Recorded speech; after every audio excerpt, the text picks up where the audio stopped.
Okay, folks, we are coming back here from Bank Holiday in Europe, Tuesday, 2nd of May, 2023. Welcome to the start of the summer, folks.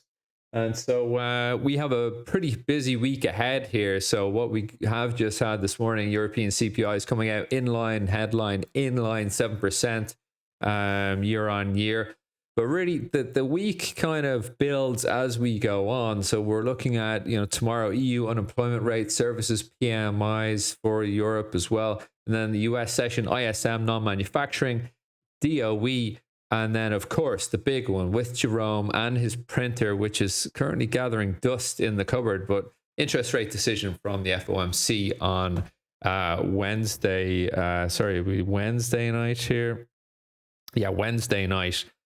So then we're going through to Thursday. We'll get EU services and composite PMIs, initial jobless claims out of the US. And then it's the big one. It's the Super Bowl for traders on Friday. NFP set to come out 179,000 jobs to be added there. Pretty low balling this figure here. So, a busy enough week. Definitely Wednesday night, Thursday all day, Friday all day, the big days to be trading. Today, probably not the best day to try and look for returns. And, just take it easy, soak up the information, soak up where the market is weak, strong, cheap, expansive, and then see where we're positioned coming into Thursday, Friday. We will be covering FOMC live here in Duggan Capital for the guys in the room. And so let's get into this. Well, we were looking at, the S&P here ahead of this week, really. And, there's not too much different to say about where we are at the moment in these markets. Really, we've broken out, we've pulled back, we've broken down on that pullback, and then we've broken out again. And generally, the market has shown us last Thursday and Friday. I mean, we want to go up and up and up here. We want higher value on these S&P stocks. The recession. We had US GDP come out second quarter in a row negative reading, a miss, technical recession for a second time. But hey, who's feeling it?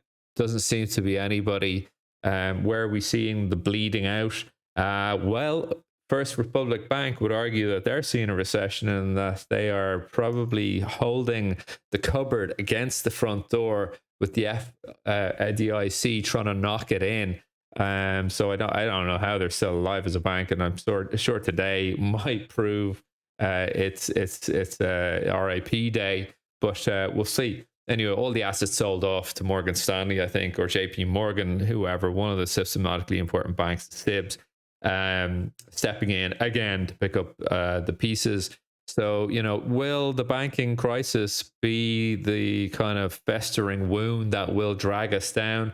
Well, it could certainly, in my mind, it could certainly be the onset of gangrene, I think, and we'll eventually have to chop the leg off come kind of end of summer when the Fed, no doubt, we're probably going to be looking to pause. I don't know if we'll be having a cut this year at all. Inflation not really going away. So let's just keep an eye on the gangrene that is the banking crisis. First Republic Bank, no doubt there is going to be another large bank, and I think it's going to start off with commercial real estate loans going a bit sour. People may be walking away from them. Who knows how it'll take shape? But I think we're just on the early foothills of this banking crisis, and it probably could, with the Fed pausing maybe or softening. I think those two things together could probably just then deflate the markets. And we could have another holy hell sort of 5% down day across equities. But for now, last Thursday, Friday, super strong closes for these equities markets. If you're selling, you're dead. If you're buying, you're happy and you're breathing fresh air. So the bulls are loving it. The bears got absolutely walloped there. We're talking about resistance potentially at this 41.76's quarter level today. Just take back a little bit of that exuberance that we saw last week. I think there's something in these markets every day, buyers and sellers. But now you want to be, on the long duration swing rather than the short one. But well, that's a conversation for another day. But what have we got to work with here? Well, I think if we pull back on a 41.59s even here on the S&P, that's going to bring us into the sort of top of this little area that we were in, into around here. And I think these markets are exuberant. I think we could easily then just bounce and keep on going. Now, this was a former gap, but now closed.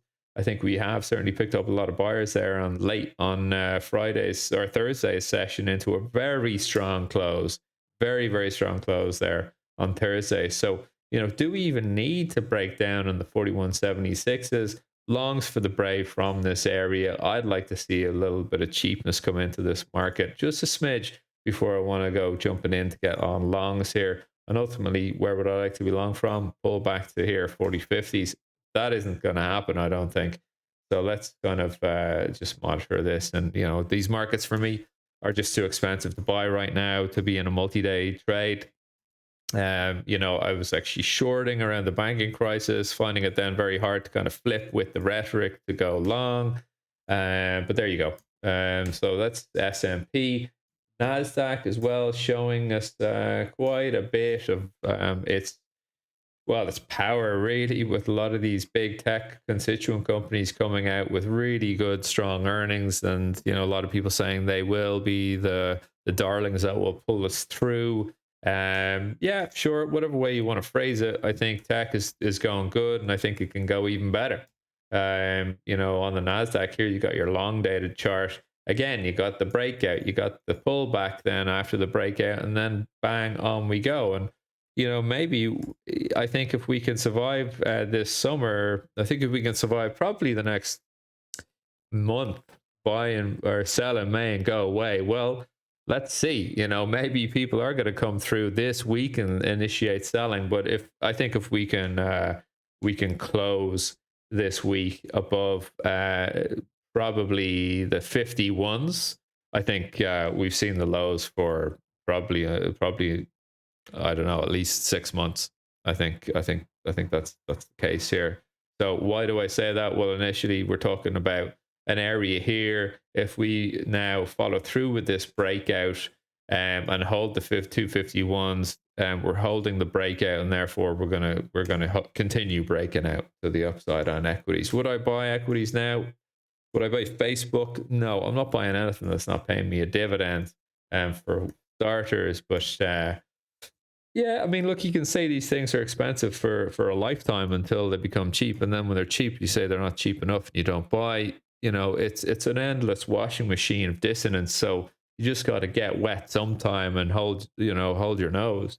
But yeah, I think equities are a little bit expensive now, but I think they're going to be a lot more expensive come the end of this year. And it's saying that if we do have a sell-off, it'll be a fantastic time. I think a good value to buy equities, like if you're talking Facebook, around anywhere from between 100 to 160. I personally like that for longs. This is not trading or investment advice. I'm currently not licensed to give you that advice, guys. But that's just personally what I'm looking at on things like Facebook and Google, Microsoft. I think Microsoft is horrendously expensive now, but you're getting dividends there, so who cares? All right, oil. Listen, someone needs to write a book about what's happening in oil just this year alone, and I'm sure they will. But we came down, we closed the gap, we continue to drop below the 74 handle, holding generally 74 handle seems to be the low for now. I mean, I just can't get into a multi-day trade here on oil at the moment. The spreads got blown out big time there last Tuesday. It was actually, yeah, Tuesday was crazy. And so we are generally holding above 74s. We have some nice areas to be working on here in blue. And so for the team traders, we're going to be doing our usual tech look ahead at 1:45 every day in 5 minutes time. So I'm going to wrap this one up here. And yeah, so that's oil. The Dow, holding on the top of this area quite nicely, 340,065s, I think it is. Should we get long above here? I don't know. I don't think so. I think we should really take some of this stuff off. We should really pay attention to this demand area that's come through for us here. I think we can have a little bit of a pullback, maybe 33,691s, looking for buyers. Maybe goes deeper, 848s, fine buyers, and then we keep going. But for now, we are broken out and accepted above this 060 or 058s area, I should say, and buyers definitely coming in against that two night on Friday around 7:30 and rallying into the close. Very, very strong stuff there. Okay.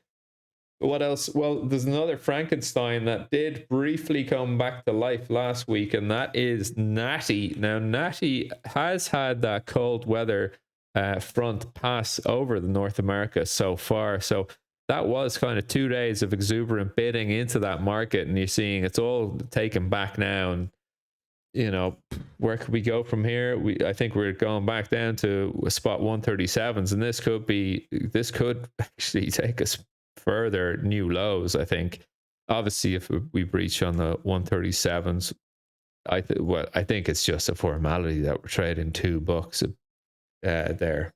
I think we just got to trade $2, and that's a given, I think, at this point, right? How many buyers will there be on $2? Who knows? I mean, I can't see the liquidity on that pricing right now. Well, maybe actually I can. No, I can't just yet. I can't see the pricing or the amount of volume on it just yet. Waiting to trade down there, but needless to say, there will be quite a lot. So yeah, all right, nat gas. I mean, there has been some decent stories coming out of Russia and Europe last week that we've been covering here in the room. So please feel free to join us. All right, I'm going to wrap it up here, and listen, have a great session. I'll be talking to you tomorrow, and stay safe out there. All right, have a good one. Cheers.